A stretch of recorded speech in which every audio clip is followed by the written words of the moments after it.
Hello. Well, I'll see that name in a second. I just saw the tail end of that chat. Thank you. Someone said hello. And it was Aiden Handville. Hello indeed. Hello folks. My name is Dan. This is Daily Art Adventure. Karen Reichek. As I say, all you regulars, Karen, don't you guys have jobs? I'm kidding. I'm glad you're here. You explained many times, or several have. Anyway, Daily Art Adventure number 690. Woohoo! Starting the countdown to number 700. That'll be a hello. What a funny small world Good it to is. Did you meet my see you. friends? I sent out a text the other night, and one of them met you on the street, and he sent me a card, and he's like, "It's fate. I meant to have that piece of art." Gorgeous. This is a Thank different you. one, though. Oh yeah, no, this is different. This is different. Yeah, This definitely. one's beautiful, too. Thank you. Good to see you. Dan, great to see you. Bye-bye. There goes a patron, I would have to say. Oh, look at all the chats, you guys. Uncle 60, you're here. You want another unemployed artist that watches me every time I come on. Jolie. Jolie says it looks completely different. I'll explain in a minute what I did. Benji, Matt's art stuff. Karen, my wife Nancy. Hello Nancy, thanks for watching. Cloudy howdy, just got off work. Don't you have a job? Good point. Yeah, this is it. This is it. Uncle 60 works from 9 a.m. to 9:05 a.m. All right, you guys. We do. I'm the boss, so I could take a break just for lunch. Jolie, that is great, man. Ahmed Alpha. Let's give me a second here. Ahmed Alfalassi. Good to have you all here. So I did. I ended up not rebroadcasting last night. Some of you, if you were with me, you remember that I got down here and discovered I only had one black pencil. Now this is an interesting commentary because I had one black pencil and absolutely felt like I couldn't use it because the commentary is on how addicted I am now to two hands. If I have one of something, I can't do it. Anyway, so as you can see, I've been to the art store. Also, a new experiment. That was just a scribble, just to see if it works. A new experiment is white pencils. I bought these. I bought white pencils, several years ago, when I started this whole pencil thing. I did buy some white, but at the time, it didn't strike me. But maybe now it does. So we'll see. And if you caught me just a few minutes ago before I started talking, I was putting these crazy oil stick colors on here. Now it dawns on me that I can do something like this if they're a bit much, because frankly they are a bit much, but I'll just push them back. All right, so let me tell you where I've been. So last night you watched me, some of you watched me finish acrylics, and I thought I would proceed to oils and broadcasting, but I didn't. I was just too busy. Since I didn't have pencils then, I just picked up a couple small brushes like this. This is a Winsor Newton Series 3, good grief. This is silver. My favorite brush, American brush company, Silver Grand Prix, long filbert. Let me just show you. So here's all the green ones with the copper. Those are all Silver Grand Prix. Most of them filberts. Anyway, so I sat here, mixed up all kinds of dark stuff, and just drew like crazy. I spent 2 hours probably, maybe, I don't know, hour and a half at least, with dark oils, since I didn't, and that's standard for me, but I didn't have pencils, so instead I did drawing in dark oils, which again is standard. So good news, everything here is dry. And often at this point I would do a glaze, but the canvas is already so dark that I don't want to glaze, so I'm going to go straight to the fuzz layer. And I will say that if you have the luxury, which I often don't, if you have the luxury of letting everything dry before you do the fuzz layer, that indeed is a luxury. So I can do fuzz now, and it's not going to pick up all this dark stuff, right? So let me describe a little bit where I'm at, so to speak. Sorry about the grammar. Just that's in case my mom's watching. I do know that where I'm at, never mind.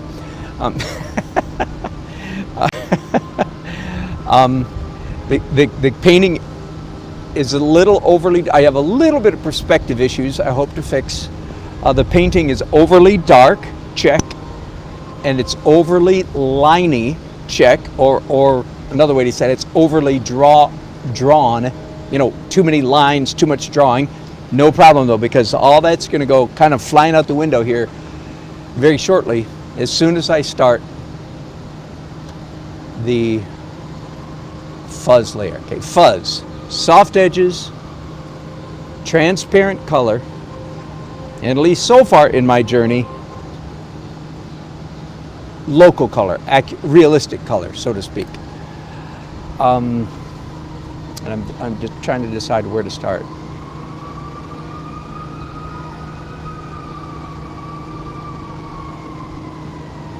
These street lights are going to get a lot of glow. They are on. The time of day that I'm aiming for here is about, not the way it looks. So for those of you who weren't here yesterday especially, let me forgive the earthquake here. Let me pick you up and again show you the scene that I'm looking at. Of course, it's vertical, so crop that. Whoops, coming this way. Hang on. I have to cover my ears. Hang on. Thank you, sir.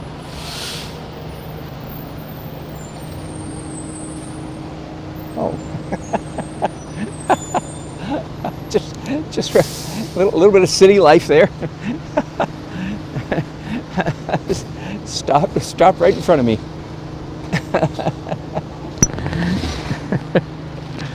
Oh.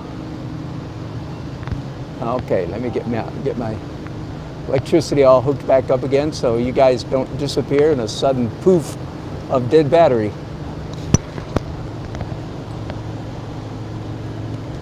All right. By the way, just for what it's worth, this painting is all finished. I actually did a little bit of final touch-ups on this today, and any Raleigh people watching, I can't imagine who else would want it. Well, no, that's not true. Anyway, I would settle, that's 24 by 24, and I would settle for $500 for that painting if anybody wants to buy that one. Let your friend, hang on, let me bring this out again. And by the way, I'm getting reflection off the building behind me. I'm quite happy with this sky. Again, I'm still on this journey, this adventure of learning how to do this crazy abstract stuff along with the representational painting. Of course, that's what you see happening here. Hello, ladies, please do. So there's a finished one. This one is about 75% finished, maybe. You just did this one? This, pardon? You did this today? Oh, no, I did this. Finished it yesterday and the day before. Oh. Yeah. So I'm looking for not too small of a brush. I got 2 number 6s. There we go.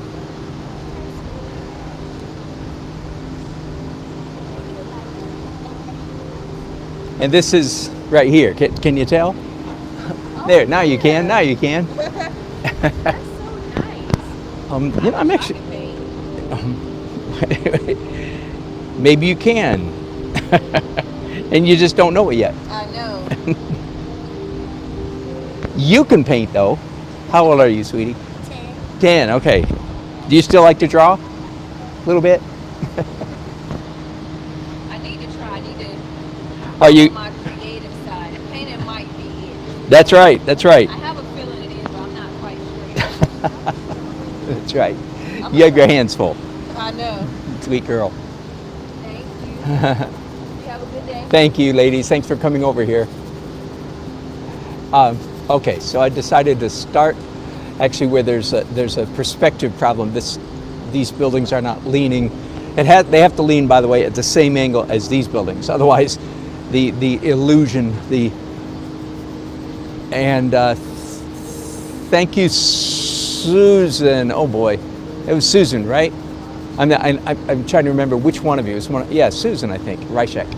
No, that's Karen. Susan. Sorry, I'm drawing a blank. Who sent me a delightful YouTube link.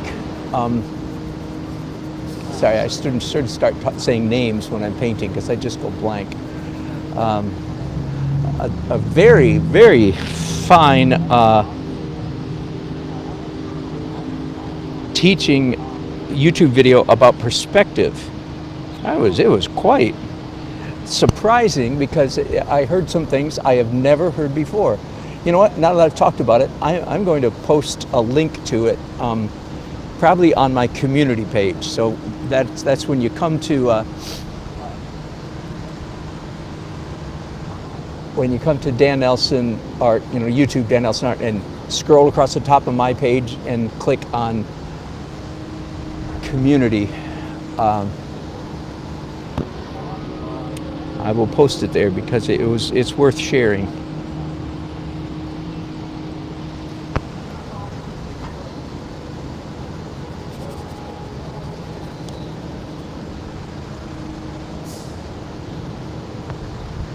All right, I think that'll do for starters there. Okay, then the next building over, and I am looking up and to my right and looking at the blank canvas asks a very good question. Yes, absolutely. Has it ever happened? Now, it did not happen today. I am set up in exactly the same spot. But has it ever happened that I come back and I can't get it? And I feel, yes. I'm trying to remember when. Evidently, I repressed it out of my memory. The feeling is very familiar. It's like, oh yeah, that has happened.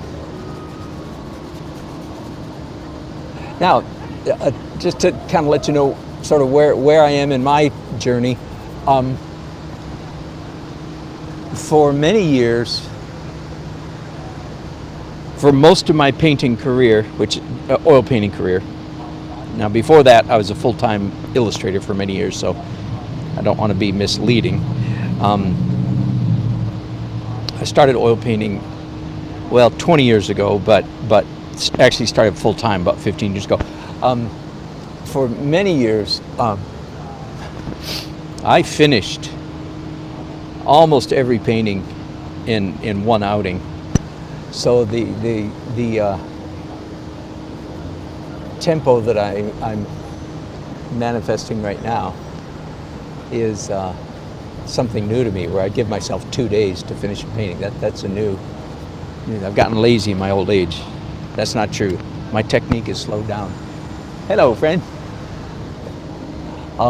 Yeah, my all the extra layers that some of you are aware of some of my evolution, even in the last 2 years. 1, 2, 3, 4, 5. Yeah, good. That is correct.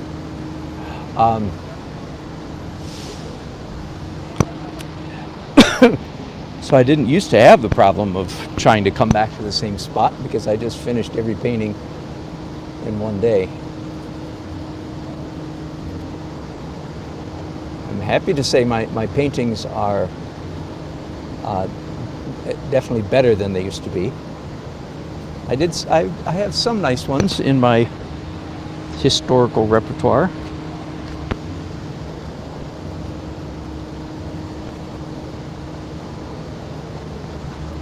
We'll give you a call. Please do. Thank you, I sir. do a golf tournament fundraiser once a year, and then sometimes I do a casino night with an auction with it. Yeah, I've done a lot of fundraisers. Yeah, look me up. What's your name? Omar. Who- Omar Humes. Hi, Omar. Pleasure. Good to meet you. Generally, what do you cost for something like that? This ballpark. 500 Are you minimum. recording right now? Yeah, but that's I'm all right. sorry. These people know there's people. They like real people walking up. Gotcha. 500 minimum to me. Yep. So you have to sell a painting for more than that to make money. Yep. And usually you do. Although I haven't always. I mean, I've ranged. You know, I don't know what the sweets. I don't know how. Yeah, Because I've had paintings sell for 500 and for 6,000. So it depends on your crowd. You know who's there, and a little bit of. Do you have a live auction or is it a silent auction? Silent auction. Yeah. Okay. I'll be glad to talk with you. Thanks, Omar. Good to meet you.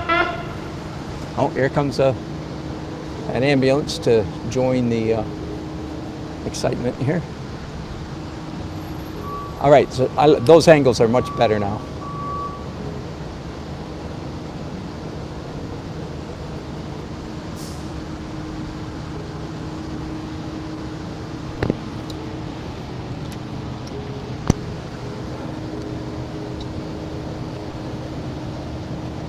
Is this the same one you were working on yesterday? Yes, exactly. I gotta check it out now.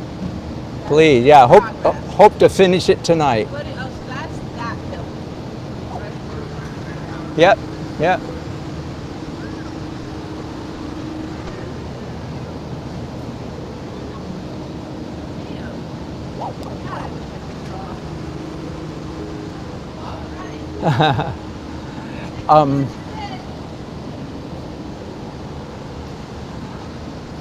Let me go ahead and tell you where I'm pretty sure I'm going. I'm already doing it. After the fuzz layer, I expect to do more pencils. So if I just did the whole fuzz layer, then my painting would be too soft. There'd be too many soft edges, not enough hard edges. It's a balance thing. You want a balance between hard and soft edges. What Richard Schmid calls balance control. No, balance control? All of a sudden. No, I'm sorry. Truly, sometimes I can't talk and paint at the same time.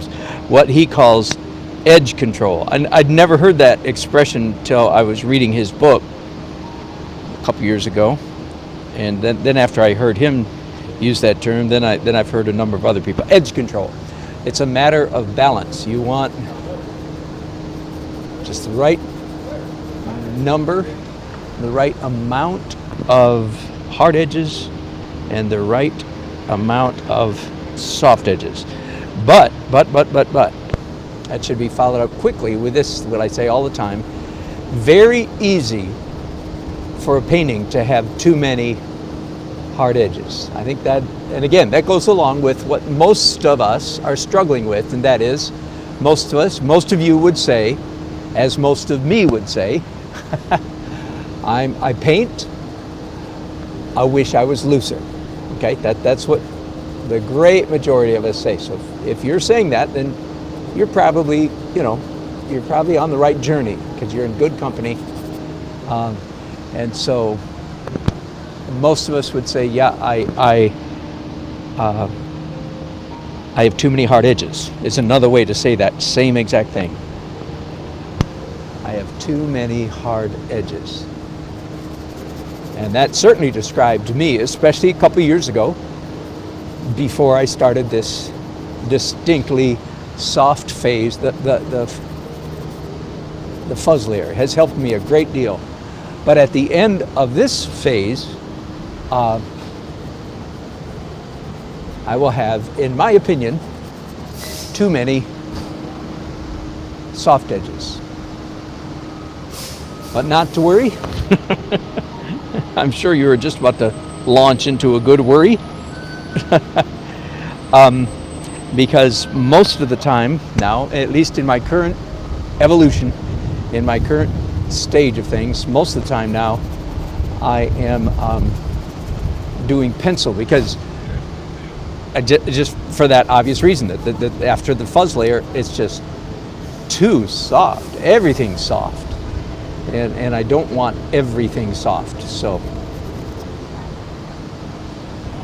I'm finding that, in fact, I think one way to describe, again, my current journey, and this was not pre-planned, this was not pre-thought out, it's just evolved this way. And we'll see you and I will find out in 10 years, 20 years. I'll be 85, still painting up a storm. I can always hope. It turns out that Dan Nelson, it turns out I use the pencils as a key technique or trick for keeping my edge control I use pencils for edge control. The pencils add a lot of hard edges for me. So there you go. We're all on this crazy journey. If we're artists, we're all on this crazy journey together.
Again, the time of day that I'm aiming for in this painting is twilight.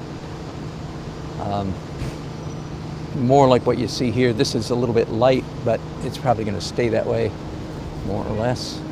A little bit of yellow to the lower part of the sky here. Speaking of twilight, let's make that sky a little yellower. Now I may make it redder before it's all over.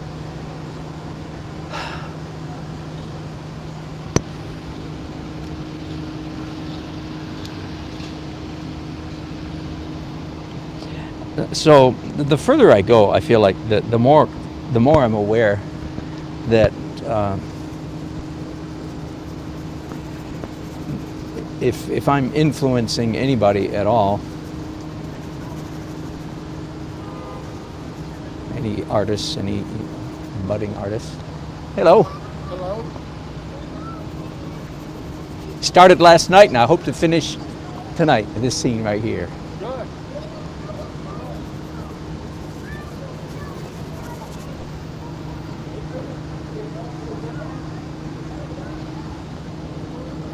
If anybody's so imitating, quote unquote, and really I think that's too strong a term, because I keep getting weirder and weirder. In fact, any of you have been following me even for a year, and one of you made a comment to this effect not too long ago. Hey, hey guys, good to see ya. Are you filming? Yeah, I am. Good How to you see doing? ya. I'm good. Good to see you. You must be working Yeah, we're doing a corporate event at Stockbridge. up here. Yeah. I'm Dan. What's your name? Hi Dan, I'm Michael. Hi, Michael. Good to meet you. As well. Beautiful. Thank you. That's fun, Josh. Good to see you. Yeah, I'll let you get back to it. Good to see you. Good to meet you, Michael. If any of you are being influenced, and I think at this, somebody even mentioned a couple months ago, you keep evolving and you keep adding steps, which is, a pretty good summary of my evolution in the last 7 months even. I keep adding steps. That's part of the reason why I now would be hard pressed to finish, a whole painting in half a day, an evening, afternoon, and evening like this, because I've added so many steps. So, and with each step, I get a little bit more, admittedly, weird or away from, if I could call it, traditional oil painting, right? So anyway, I think probably anybody that's being influenced by me, at most, you would probably have to say just that I'm influencing. And of course, you're any of you more than welcome to,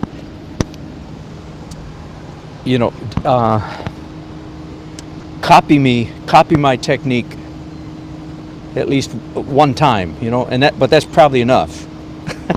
That's a learning, the way I did, like with a Bouguereau. I did it one time, and that's probably enough. I'll never do another Bouguereau, but boy, I'm glad I did one. Oh, now it sounds like I'm comparing myself to Bouguereau. David, I hope you're not listening. That was not my intention. The point being, I'm aware of the fact that I'm getting more and more idiosyncratic. I've got a lot of idiosyncrasies. That's, of course, syncrasies that idiots have. Yeah. But having said that, I do think just picking up, not necessarily my technique, but some of the thoughts behind the technique.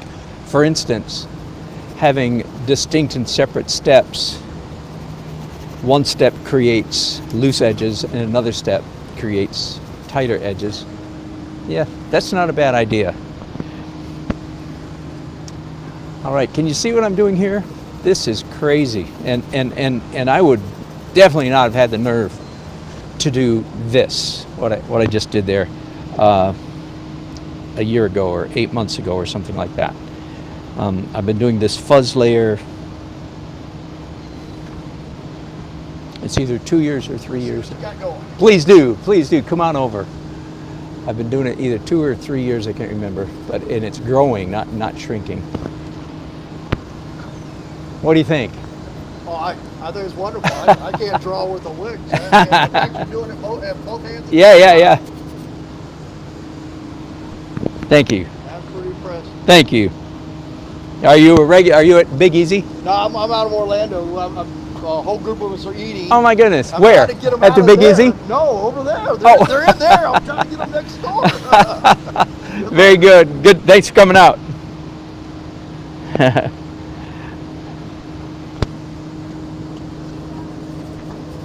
Anyway, I usually say when I am teaching a class live, I usually tell my students, take as much of me as is good for you at this stage of your journey.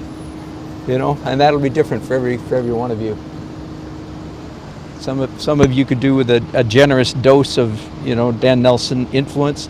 Others just don't need. You could just use a spice, just a little tiny bit of my influence. That's the way it goes. And of course, I'm being influenced by other people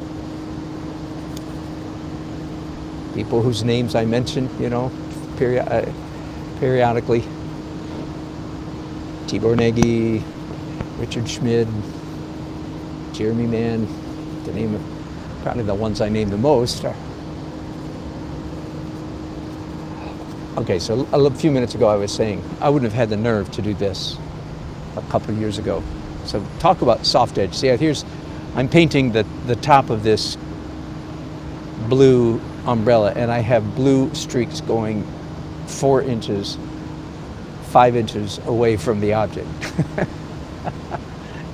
If you don't think that's crazy, you're not paying attention. I like to say, especially when I'm teaching live, don't look at me like that. And don't look at me like, oh yes, that's what I was going to do. I knew you were going to do that.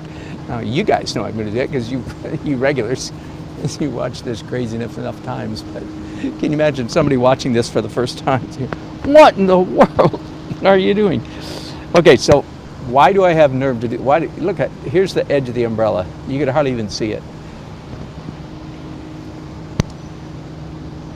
Let me show you just for a second.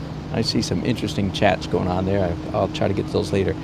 Let me cheat. I'm going to go to the final edit layer just with a stroke or two here, just to demonstrate why this is not as it looks right now. It looks like that's just too messy. That, doggone it, that's ridiculous. That's way too soft. Okay, but bear with me just a minute. I'm trying to mix up a color of blue that I think the top of that umbrella is supposed to be when I'm done. Okay, doesn't matter if I'm exactly right. Okay, so here's the final edit layer.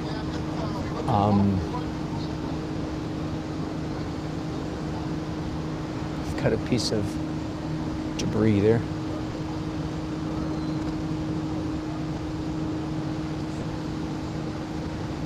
Now, I'm not going to do the whole thing, but in the final edit layer,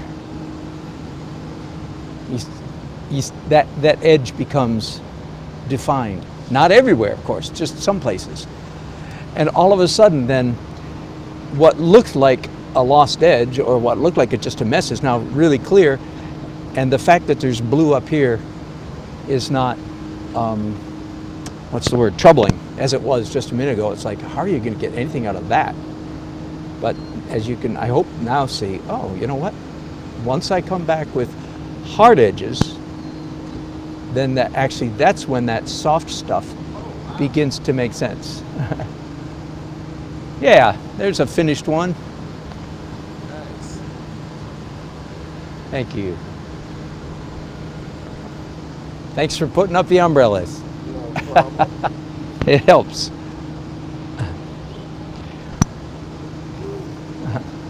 All right, so now I've got... There's something with some firefighters in it because they're all around. So They are, aren't they? And let me make up something darker. I'm going to still do blue and soft edges. And let's find some people down here and start doing soft edges on people. This actually might require me to grab my stool and sit down a little bit.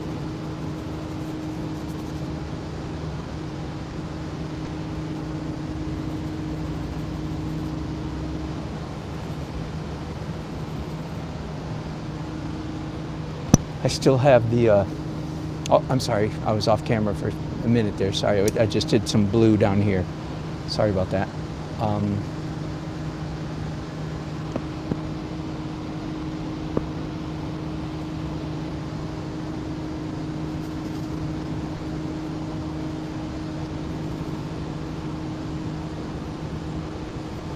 I think that these intense, and you can see some of the subject matter right there, can't you? I think that the intense blue umbrellas are a key element in this scene. Hey, Susan. Yes, did you hear me talking about you a little while ago? I was talking about the YouTube video that you sent me about perspective. In fact, Susan, if you want to attach a link to that, I was telling, I don't know if you were here or not, I was already telling my viewers that what an excellent teaching that was on perspective. Said a couple things I've never heard anybody else say. Boy, that's fun when that happens. Doesn't happen very often at this stage of life, so very delightful. Thank you, Susan.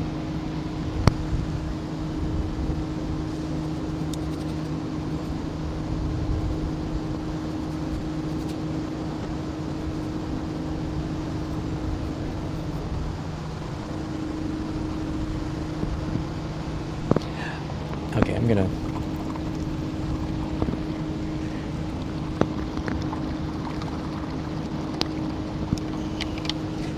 clean my brushes.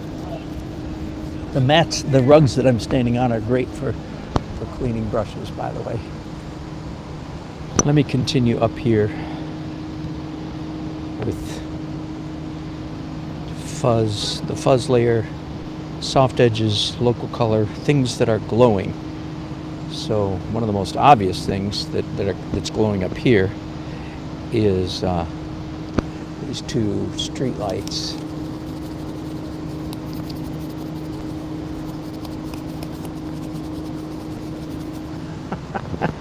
Woohoo!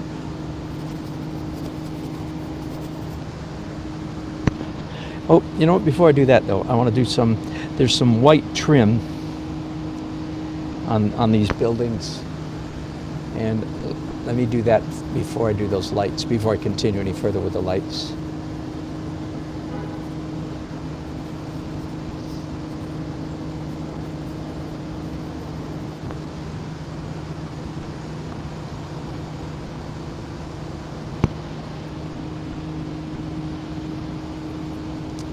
Boy, things are just developing here as I do one thing.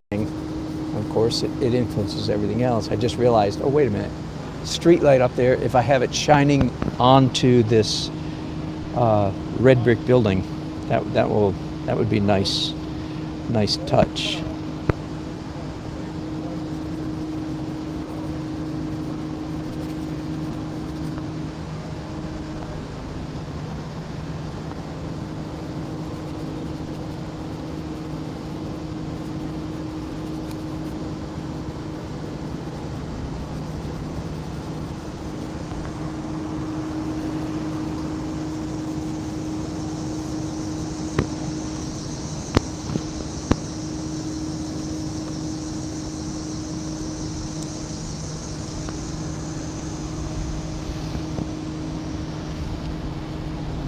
All right, now more fuzz layer.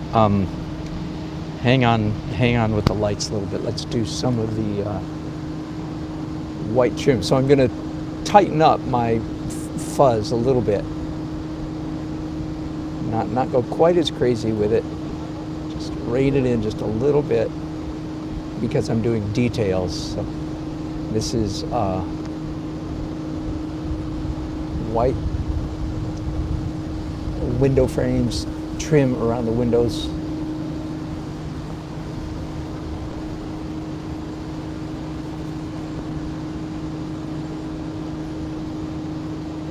This building right here that I'm painting out right now, it's called the Briggs Hardware Building. It still says up at there at the top, says 1874 Briggs Building Hardware. One of the more, landmark, famous, one of the buildings that survived the rape and pillage of the modern era, did not get modernized, so now it's a local treasure because it's still got its original facade. Very decorative, very early 20th century. The kind of stuff that now we all people like. In the early 20th century, they were scraping that stuff off as fast as they could. Not early 20, I mean mid 20th century. 50s, 60s. I can barely remember the age of architectural modernization. My wife and I, Nancy, were out for dinner the other night, and I was just out on a patio, and I looked across the street, and I said, I remember when, at least for me, when I first noticed the shift away from modernity and back to an architectural aesthetic. And I'm sure if somebody's a architectural historian, you could tell me exactly what the name of it is, but I was living in Texas at the time, and I remember seeing this stuff starting to appear on the Dallas skyline, and it was completely new experience. Up until that point in my living memory, all buildings were built with what I would call severe modern lines. No decoration, no flourish, no, that old form follows function, which is a raisin of truth inside a watermelon of folly, in my opinion. Whoops, I don't seem to have any orange. That's a bad thing. Anyway, and they started building buildings. So this is about 1978. They started building buildings with little cornices, would be one of my words I would use. Little architectural flourishes. They were modern, but they kind of harkened back to like Greek, Athens, porticos and gables and so on and so forth. This is showing up on modern buildings, boxes around. In other words, they started building buildings to actually look like they were buildings. Whereas up until that point, almost all the buildings I had ever seen were buildings that were sort of disguised to not look like buildings. They were supposed to look like glass enclosed nature preserves or something. Anyway, I'm not describing it well, but anyway, I ramble. But this beautiful both of these buildings here. This one is the Briggs building, and this one is the Boyle and Pierce building, which we will be able to read that sign because it's quite large, and it's definitely added. And if you heard me last week, I did the same view, very similar, only horizontal. This sign looks like, here, let me point it to you. Let me point you at it just for a second. I think I can do this without removing you, can I? Can you guys see it? Oh, you can't. My light's in the way. Hang on. All right, there we go. There we go. This sign I'm talking about. Looks like it was made in the 30s or 40s, right? Because that's the era. Well, it's actually a reproduction. It's a brand new sign that the owners of the building did research to find out what the old sign looked like before it got raped and pillaged. So, forgive me, that's the term I use for the modern desecration of beautiful buildings. So they and several of these buildings here in front of me that you can't see, they got the same treatment. They were 15, 20 years ago, they were ugly, ugly, ugly, ugly. Modern, ugly. And in the last 15 years, many of them have been restored, I guess. Restoration. They went back into historic photographs. Of course, they didn't have color because everything was black and white. But they went back in history and they actually built the ornamentation that was on the buildings. They redid it, of course, not in stone and lumber, but in actually in compressed styrofoam would be my name for it. So kind of funny. I mean, I like it. It's not authentic. It's a little bit Disney-fied, but I like it definitely better than the alternative, which is maintaining the desecrated, raped and pillaged look. As you can tell, I'm not a big fan of the modern aesthetic. Now, there's wide range in modern aesthetic. There is some modern that is actually aesthetic, but there's much modern that is actually anti-aesthetic, so to speak. I don't know. That's the best way to describe it, and that's the kind I'm talking about. That.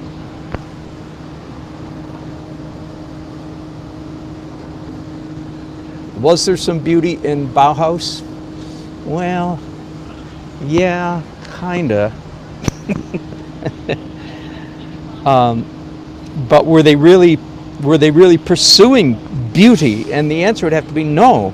No. So to say that there wasn't beauty is not really an insult to them, because that was not their worldview. They were not Bauhaus art movement, but even more, perhaps more pronounced as an architectural movement. Germany, between the wars, I think. Don't quote me on that. You can look it up. B-A-U-H-A-U-S, Bauhaus. Were they trying to create beauty? And the answer is no, not really. So don't insult them by saying their stuff's beautiful. Oh, never mind. I'm too deep. Let's get out of here. I'm tired of talking philosophy. Let's get out of here. I got in trouble yesterday when we stumbled into philosophy, and from there to other things. We won't try not to repeat that.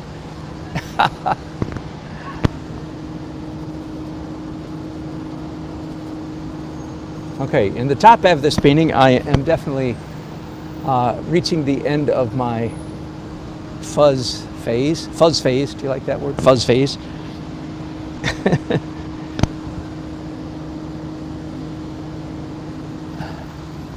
But not in the bottom half. So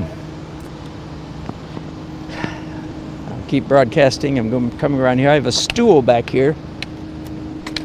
By the way, that one of the things I bring out with me is bookmarks for $1. So I take paintings that never sold sometimes. Susan, we won't talk about yesterday. I didn't. I'm not talking about it. Stop talking about it, Susan. I didn't bring it up. Anyways, I sell bookmarks for $1, which is it's certainly not worth it to me, except that many times when I'm out here on the street, if I sell 5 or 10 bookmarks, it's enough to buy a snack or a meal, so it feels worth it. All right, I'm sitting down.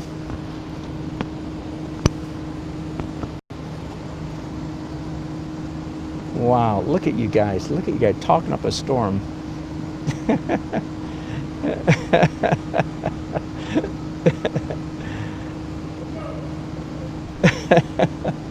Oh my goodness, we couldn't get away from him in a pool. Karen, what are you guys talking about?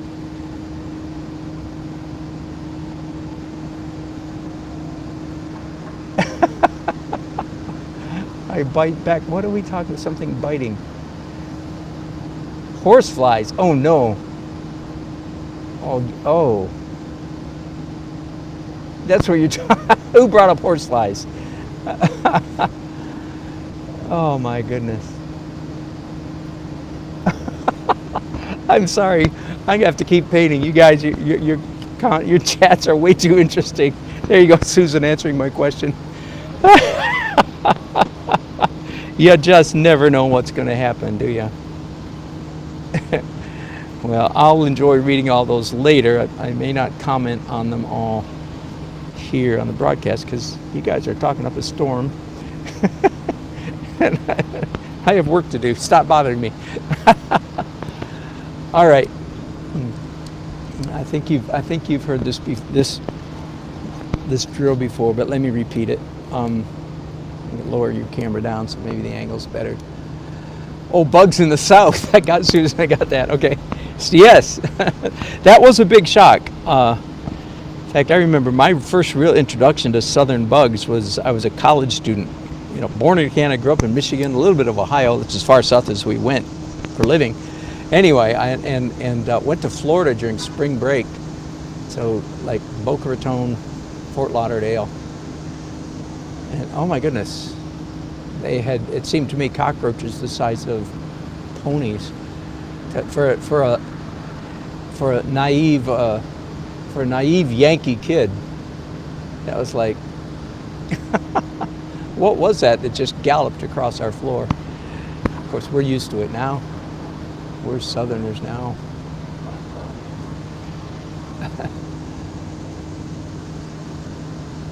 Taking a little detour here from my fuzz layer just to draw in my umbrella holes. Right. Okay, the way I play this game, that is doing figures, you could see a big hodgepodge mess down here. And I'm going to play pictures in the clouds, that game. When you're lying in the grass and look up in the air and look for pictures in the clouds. Our grandchildren are right that age now where That's a good game for them to play. Great fun. So I'm looking for things that already look a little bit like human beings, and then I just push them gently, slightly in that direction. Not too much of a push. And as you can see, I've got a orangish brown. Actually, it's too orange. Let me brown it up a little bit.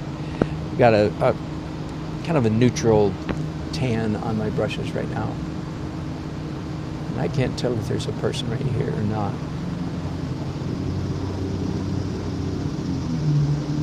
Well, there's a person. I did take pictures both last night and last week when I was here. So I can go there. I'm debating, is that a person right there? No. At least not this time around. I'm trying to decide if there's a person. There's a head, but I'm going to go ahead and put one here. All right, so there's a bunch of heads and a few arms.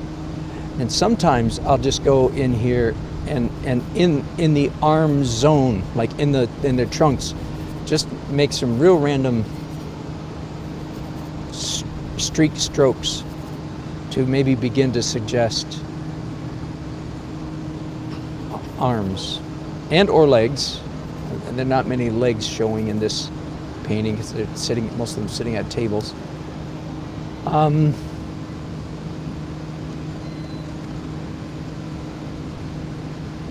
thinking.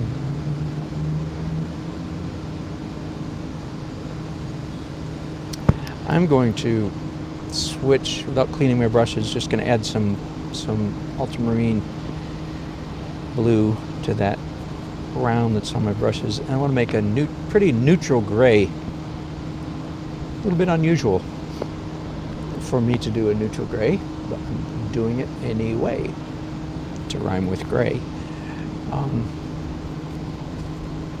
Because I want to add some very gentle lightness. It's just too dark down here, so, but I don't want to get too colorful at the moment. So that's why the gray. It's a warm gray, kind of a French gray, I'd call it, and I just got that from my olden days with Prismacolor markers and pencils. French gray, brownish gray, warm gray.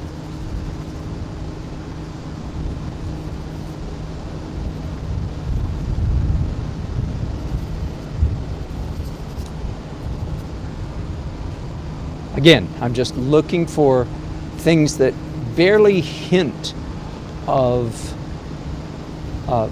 humanoid shapes, and then just give them a little push in that direction, very gentle. All right, now we'll clean those brushes, go to some smaller brushes, and continuing to paint in this manner, that is looking for things that are slightly humanoid. I'm going to, well, I'm either going to do this with pencil or, no, I'm going to continue with brushes. Okay, hang on, forgive me just a minute. Turns out I need to clean off my palette. I've run out of room.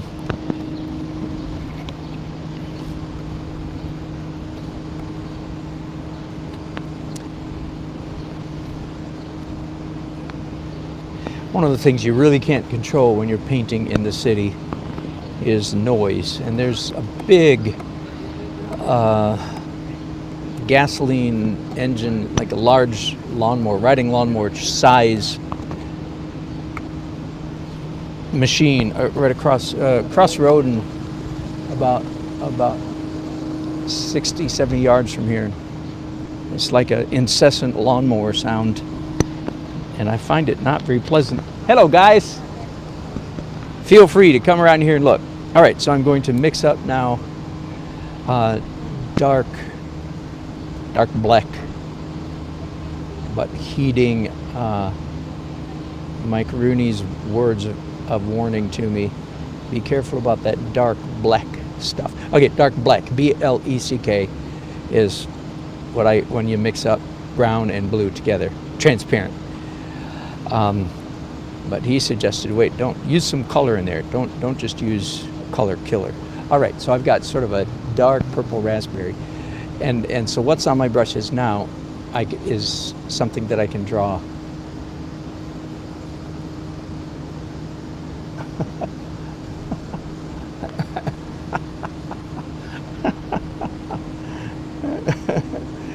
Oh, white pencil. I'm sorry, I see all kinds of things going on down here. Do I ever ask permission to paint someone's building? Most people would not mind, but there's always that guy. That's great. Okay, back to the white pencil is the partner of the black pencil, Jumbo. Except not called Jumbo Jet Black, called Jumbo Jet White. There we go. Made by the same company that makes the black ones. However, they're not as soft, and that's important. They're not as soft as the black ones. That's what it originally turned me off to using them much.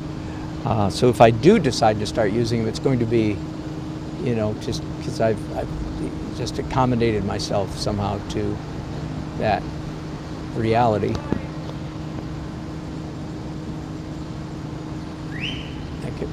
Also not too early to start rendering the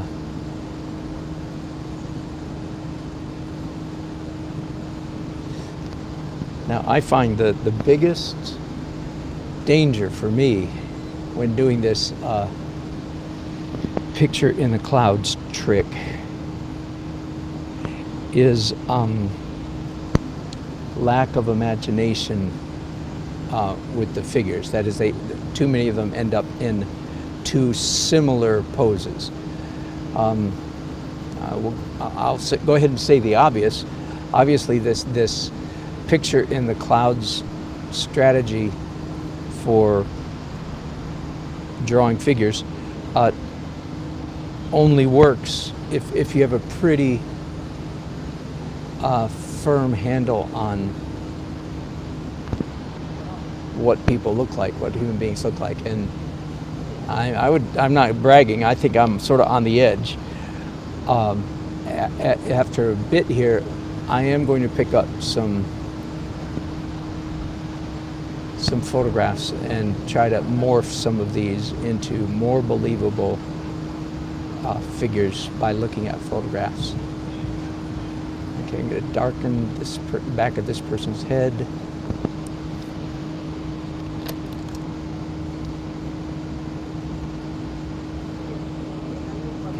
While I'm at it, I'm going to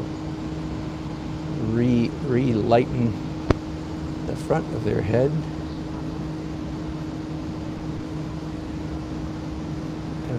And neck.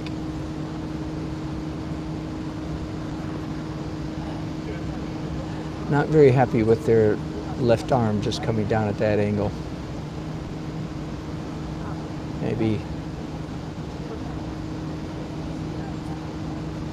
Maybe like that. We'll see. Okay, back to dark details. Right? I do fear that this would be a little bit monotonous for you all.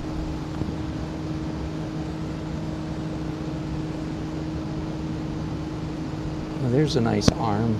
There's a nice arm right there.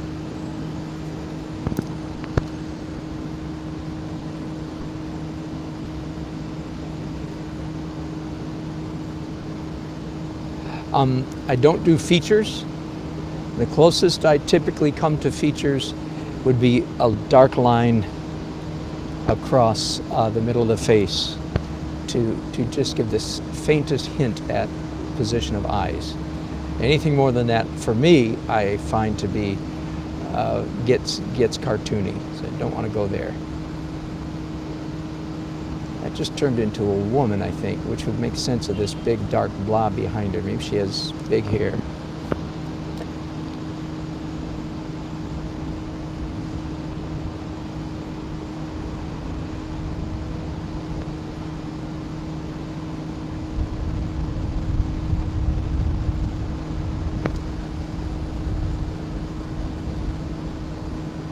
but her hair is too big. There we go. That's better. Oh, and the other thing that I am not good at, and this does hamper me a great deal, is I am not a great student of clothing fashion. So, you know, many times I find my figures lacking in believability. I'm not going to try, and anyway, forgive me. Some of that is not bad because I don't want my fashion to lock this painting into, 2019. I wouldn't want people to 20 years from now say, oh yeah, I recognize that. I remember when people, I don't want that kind of thing at all.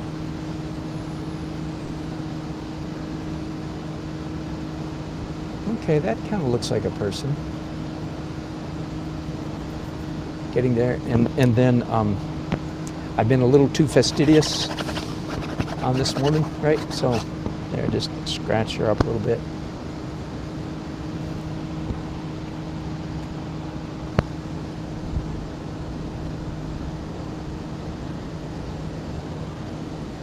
This guy, it looks like a guy, and it looks like he's leaning over. In other words, and really that would make him a waiter, really, right? If he's leaning toward the table, that would certainly make it look like a waiter. And then it would make sense for me to put like menus in his hand or something. So let's try that.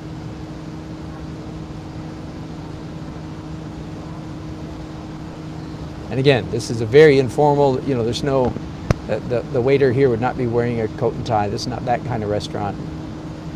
And that don't want to go that direction with it. All right, I don't know if that's going to fly or not, but I'm going to leave him for now.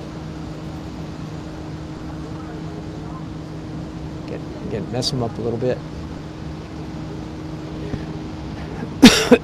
You can see now why I decided to sit down for this project. This is going to take a while. Hey, Pastor.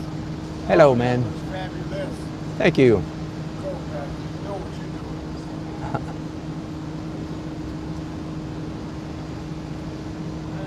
doing. No, that arm doesn't work. I painted that just a few minutes ago, and I just erased it already. Let me move it this way. Hello.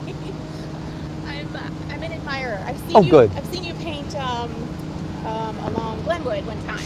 Yeah, excellent. Excellent. What's your name? Meg. Hi, Meg. Good to meet you. Good to meet you. And Thank your you. work is beautiful. Thank you.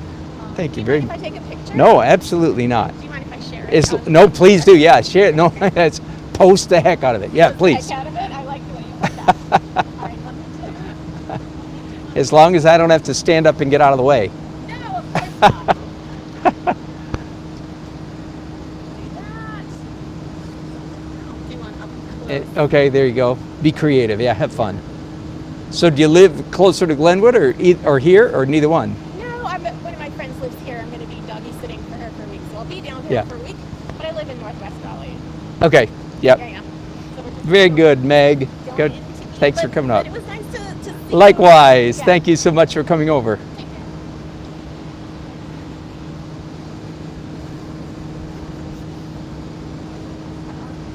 Here's an empty chair. I find myself, by the way, for what it's worth, often doing this trick. It's happening twice at least in this painting, and that is that the chair closest to the viewer, closest to me, I leave empty, so that we're not just getting the square back of a person, but leaving room for us to look into the scene a little bit. That's just for what it's worth, a little trick that usually works a little bit better than not.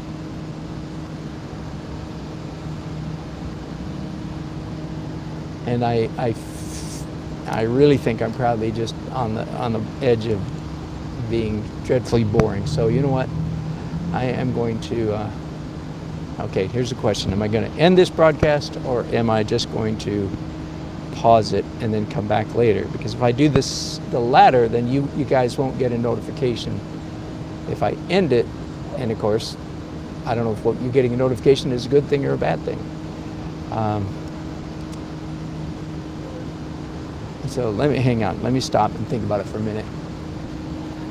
Okay, my broadcasts are always like ridiculously long anyway, so I think. Hello, Susan.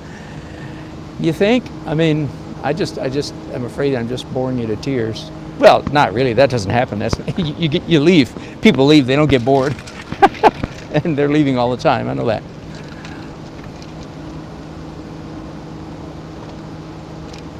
All right, you guys that are bored, I release you. Susan wants me to keep going, so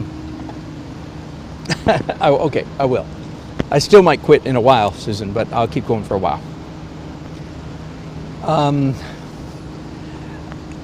Again, here's the way I do this. When I've made some progress over here, but I'm also feeling kind of bogged down. So when you hit that bogged down place, then just go somewhere else. Oh, here's a nice person. This person's head is turned. And see, this is quite by accident. Okay, so I just made, and they're kind of leaning forward a little bit. That's a very believable looking pose right there. So I like that at the moment. I do not like the flesh colored legs that I done there, but maybe that's okay now. And this person also sort of leaning a little bit to their left. And this guy does look so much like he's wearing a tie. I'll let one person, no, there may be more than one. I'll let one person wear a tie anyway.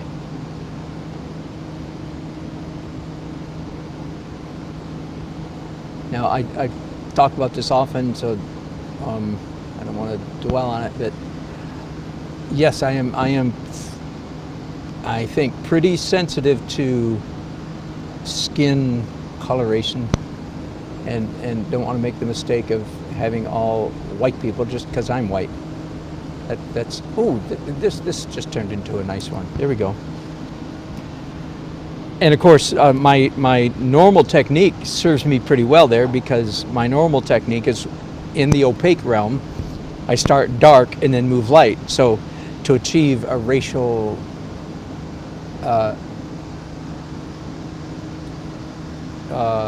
inclusivity, I don't like that word, it's too political. Gradation, not a good word. Anyway, I just have to, I just won't lighten some of the figures as much as the others. Oh, that's good, that's good. That's believable right there. It's this person's leaning to that way, this person's leaning that way, they're looking at each other. This person is folding their hands right in front of them. And I think that's a woman, not sure, don't have to decide yet, but that's working fairly well. Frankly, she's a rather homely woman at the moment. and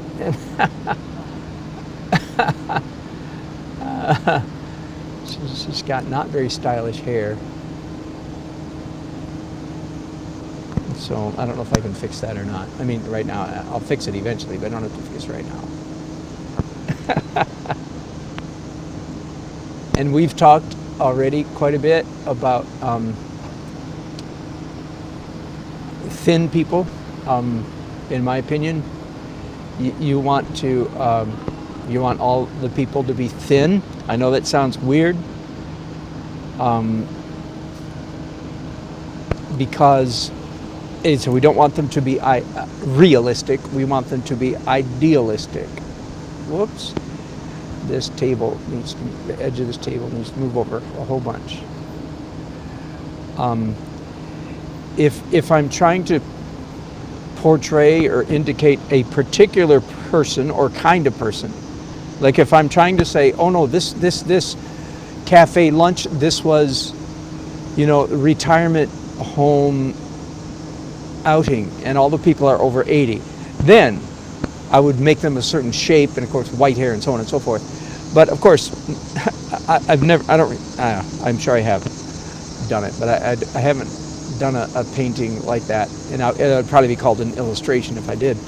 I haven't done a painting like that. So they're just to represent, I like to say it this way, people, not any particular kind or subset or population. They're just people, people. In which case, you follow the pattern that mannequins in the store window follow. They're size 0 and size 1. Everybody walking by is a size, I don't even know what women's sizes are, but 12, 14, 16, 18, 20. That's what size everybody walking by, but all the mannequins are size 0 and 1. I know enough to know that that's 0 and 1 is accurate in that statement. And then there's this whole thing about, especially for girls, body shaming, blah, blah, blah.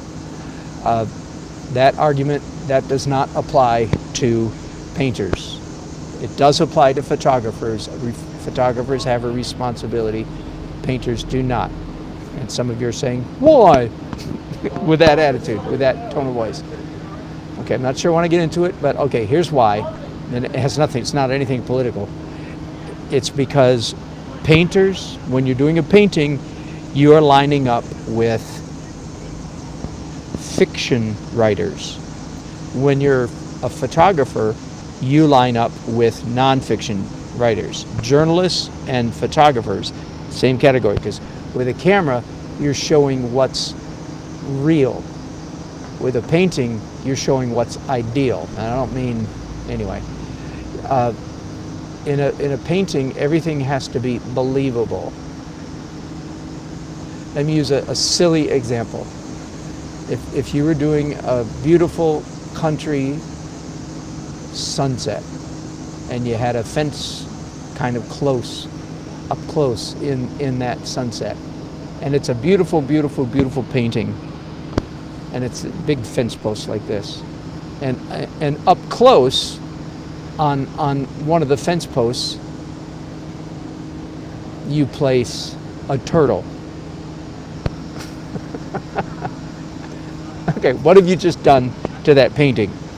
You've turned it into a spoof, you've turned it into a farce, you've turned it into a joke, whatever, but it's not realistic anymore because everybody knows turtles can't climb fence posts. So, I mean, who knows what people would think, but it's not realistic. Everybody go, what?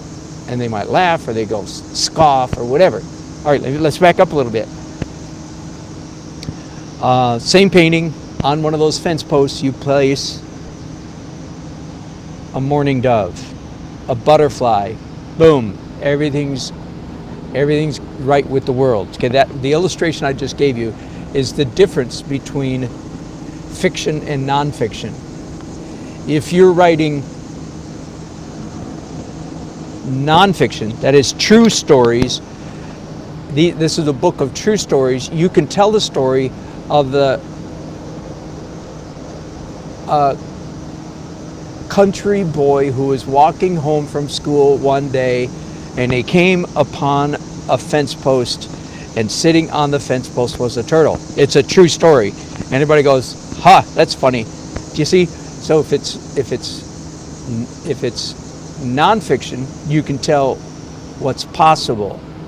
But if it's fiction, okay, so if it's just a fiction story, you have to tell what's likely or not, unless part of the story is it's a mystery. Anyway, never mind, I'm getting too deep. It's a mystery. Did you catch the difference?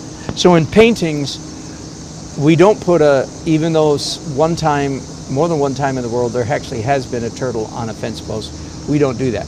Likewise, we don't do chubby people even though that's realistic. We do thin people because that's nonfiction. That's not trying to be, we're not trying to make any kind of comment about the shape of the people. We want the viewer to sort of speak, ignore. All right, and forgive me, those of you who've already heard this lecture more than once, I'm sorry, that was way too much, but let's get off it now and get on to other stuff. Susan's sorry, she said, to keep going now.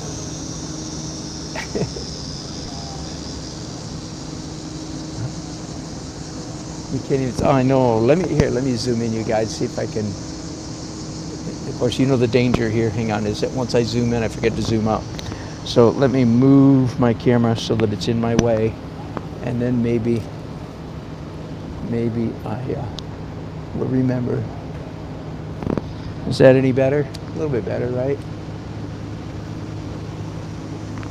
Hang on.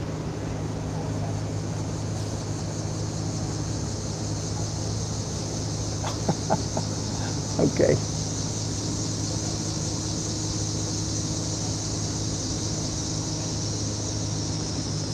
Whew. All right. Can you see those figures a little bit? This might be a good time to do some drawing with white pencils. Maybe. I don't know. This is an experiment. Never.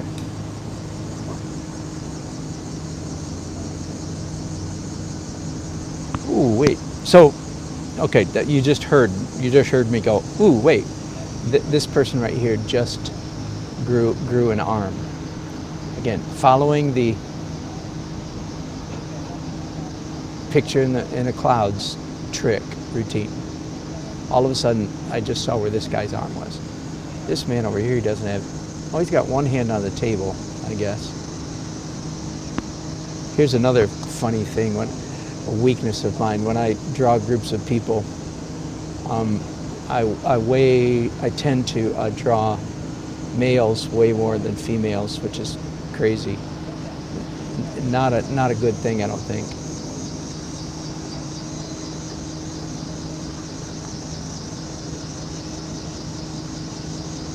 Most of what I'm doing with these pencils now is actually just increasing the chaos. I'm not making it more realistic. I'm actually making it slightly less realistic, so that I stay.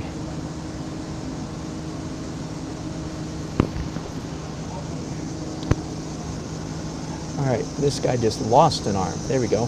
That's better. He's got long sleeves. That works much better. There we go. He still looks kind of like a waiter, leaning, shoulders hunched, leaning forward.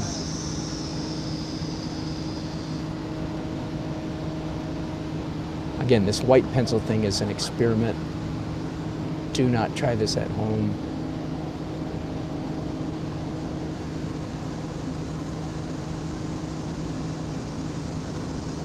Oh, and I just went off camera, didn't I? Okay, I was just doing a little bit up there in the umbrellas. All right, I am, in fact, going to stop right here. I've rambled on nigh unto eternity. And I'll end the broadcast here. And the biggest part of this job is still those people. But I think, having said that, I think I've got the whole painting roughly carried out to the same degree of completion now. So that's just so. And the next thing I'm going to do is pencils. So black pencils. So that leaves it right now. You guys have been going nuts.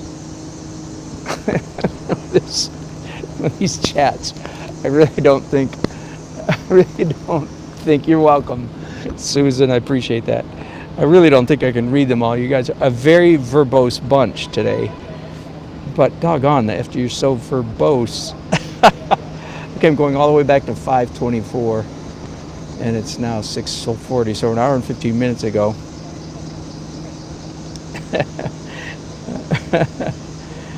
All regulars, I think.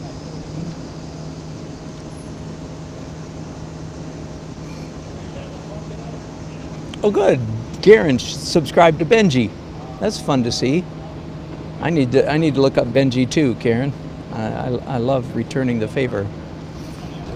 Monique from the Netherlands. I didn't say hi to you earlier. I don't know if you're still with us. I hope so. Good to hear from you.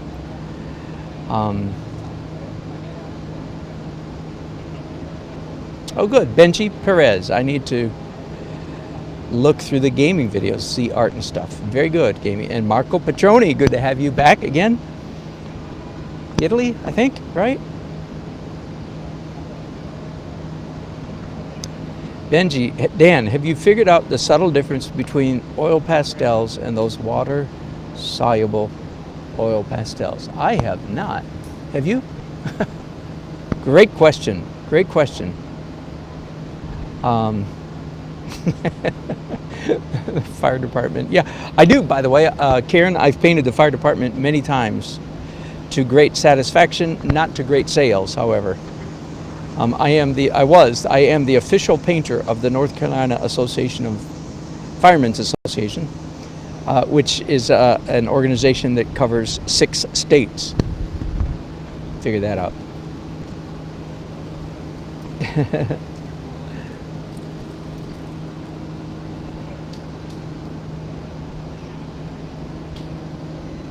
Hello, Warren. Have all the popcorn to yourself. I don't know if you're still with me, Warren, but thank you very much. Popcorn sounds good. Hello, Nicholas. Good to hear you. No, I did not forget. I made a special trip to the store to buy several things, including black pencils. Karen says her daughter puts edge control on her hair. That's crazy.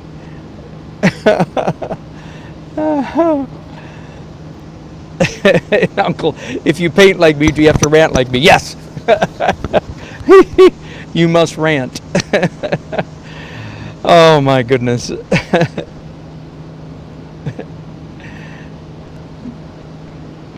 Benji says, I've been on the Dan Nelson Influence for at least a year now. You told me to check out Max Ernst. Did I do that, or did somebody else do that? I love him. Good. Me too. I don't remember saying that, but how about that? Do I ever send the original photo with her sold paintings? No, but I have thought about it. And I've thought actually more about, also about sending sketch. Of course, I didn't do a sketch here, but I have wondered about that. I think that would be kind of neat. If somebody buys a big, expensive painting, if they get the preliminary sketch, to go on their desk, seems like that'd be a neat kit, a neat complimentary product, but no. And Uncle, when I paint outside, I know every bug on my block. Love my work. Okay, that's how we got started talking about bugs.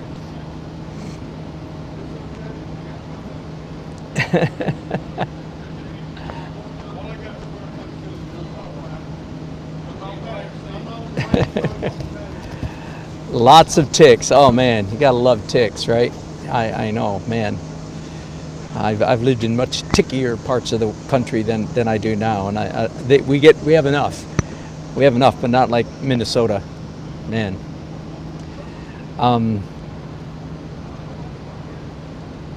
Susan, thank you.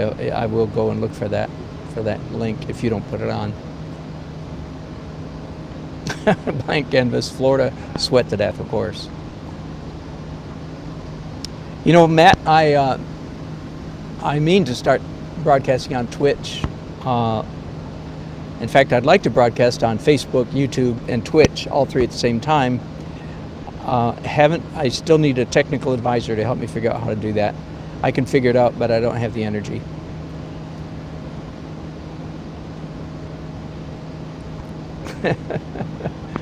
Going over into horseflies, yeah. Oh, they are the worst. I agree. I take mosquitoes any day over horseflies. Minnesota, whoo! Northern Minnesota, whoo! Benji, Doric, Ionic, Corinthian. I like it. Boy, that takes you back, doesn't it?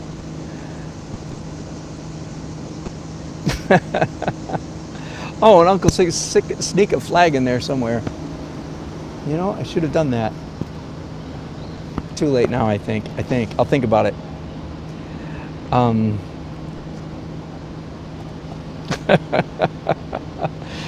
We almost went political, but we reined it in. We did not. We're all friends today. I hope. I haven't seen Jane yet. Jane, I hope we're friends. Oh, my goodness. Yeah, definitely shadow beings, Susan. That's a good description. Oh, Uncle 60 asked a question. Do I ever ask permission to paint a building? No, as long as you're on public property, you have permission to paint a building. But you are right. It's often good to be sensitive. What is legal and what is good manners are two different things. Now, in a public place like this, not an issue. But if you set up on a public thoroughfare and paint a charming private home, or cottage, say. That can get a little bit more. If you're on public property, now if you're a photographer, the rules are different. You do not have permission to photograph. As I understand it, the laws are different, and they ought to be different for painters versus, because look at how free I am with, you can tell what it is, but anyway. Photographers, the rules are different. You don't have the permission to reproduce any photograph you take of private property.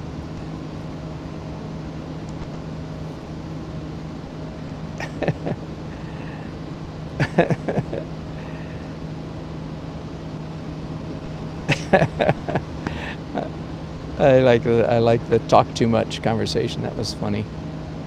Yeah, the jumble of people does look. It is tricky. Yeah, Karen, good point. I'm making this restaurant look. Here's how busy it really is. Boy, I make them look good, don't I? Zamorite Art, good to have you on board. I don't know if you're still here. Okay, I'm still here. It's 6:29, so 20 minutes. I'm still going. Oh, good. Oh, thanks, guys, for voting that I keep going. Benji, maybe like a more randomly realistic moment of people.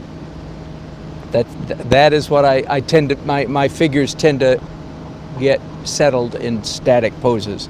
So that's one of the things I want to tackle when I sign off here and really focus in. I'm going to pull up, by the way, when I stop this broadcast, I'm going to pull up photographs of people and try to match photographs to what's already going here and tweak these. Okay, so that's where I'm going to go.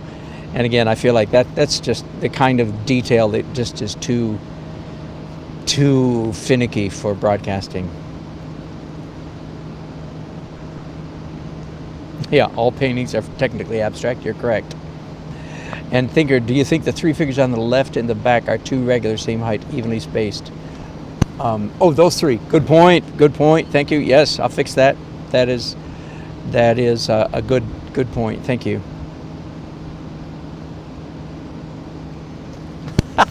A singing group. Oh, you guys, I hope you're still watching. This is hilarious. You guys are funny.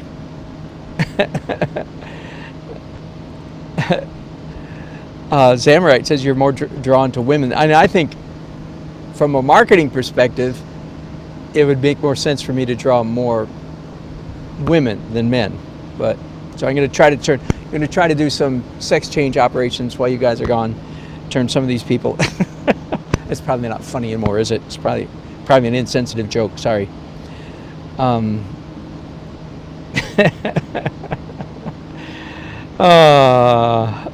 Greg F., good to hear from you. And Monique, yes, from the Netherlands. I thought so. Thank you, Ken. All right. Great fun. I will definitely, I mean, Lord willing, the creek don't rise. I will definitely start a new broadcast tonight because I've got a long ways to go. But I'm going to do pencil right now and try to get rid of my singing group. And then I'll bring you guys back in later. Okay? Thanks so much for watching.